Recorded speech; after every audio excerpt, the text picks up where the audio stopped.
Paano nangyari yung ganun? Hindi ko nga rin alam eh. Mula nang mamatay ang prinsesa, kinukutuban na ako na may hindi maganda mangyayari. Ayun, hindi nga ako nagkamali. Paano yan? Ano nang gagawin natin doon kay Soa? Bantayan niyo muna siya. Pag humupa na rito at may utos na si Lady Michelle, pasasabihan kita. O sige. Teka, ibig sabihin, yung si Soa magiging mamay ni Prinsesa Dokman? Asar!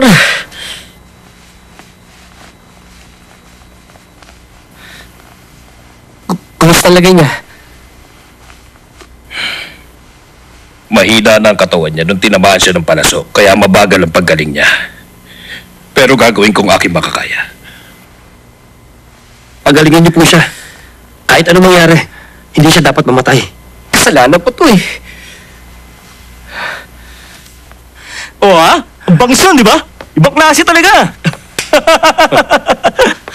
Tamang-tama ang paglabas niya nun. Nagliwanag ang mukha niya nung matapos sa eclipse.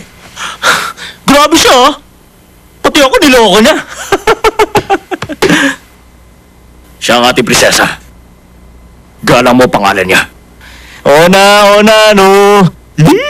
Kakausapin ko na siya na maayos pag nakita ko siya uli. Yung ginawa niyang yun, hindi ko naisip yun, no? Aminin mo nga. Pati sa'yo itinago niya ang katotohanan. Kaya nga bangis, di ba? Hindi niyo alam yun? Kayang basahin ni Lady Michelle ang isip niya. Kaya yun, nilinlang niya tayo. Para malinlang si Lady Michelle. Kahanga-hangang naisip niya. Si Lady Michelle, nabasa ang isip nating dalawa. Pero hindi ang sa prinsesang nasa likod natin. Oo sabi ko nga eh. Napakabangis talaga niya.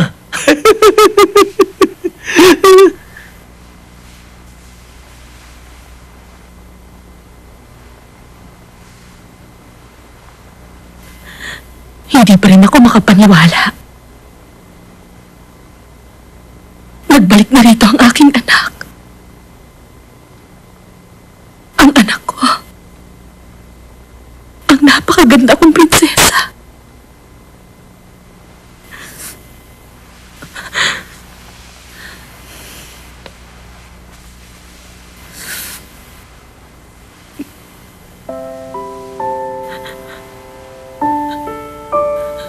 Kung sabay kayo lumaki ni Chomyo, maaaring malapit kayo sa isa't isa ngayon.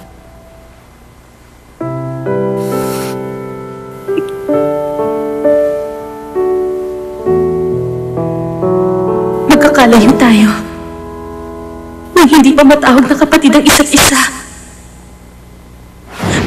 Na hindi pa tayo nag-aaway tungkol sa mga damit na dapat nating isuot. Hindi pa tayo naglalaro at nagtatawanan, nagkakatampuhan, nag-aaway, nagbabati, tulad ng ibang magkapatid. Lahat yun hindi pa natin nagagawa.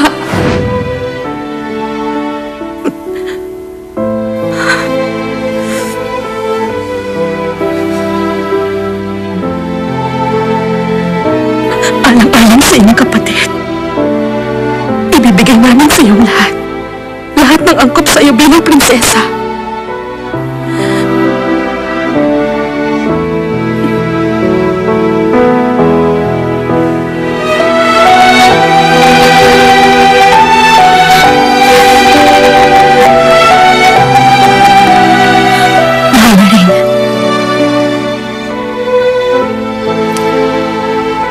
Paumanhin. Pero hindi po ako nagpasyang bumalik para makapamuhay ng masaya. Kamahalan, hindi ko pinilit maging prinsesa para mabuhay sa karangyaan. Tinalikuran ko ng lahat yon. Si ate, ang pagkamatay ni Ate Chomyo, bibigyan ko ng katal.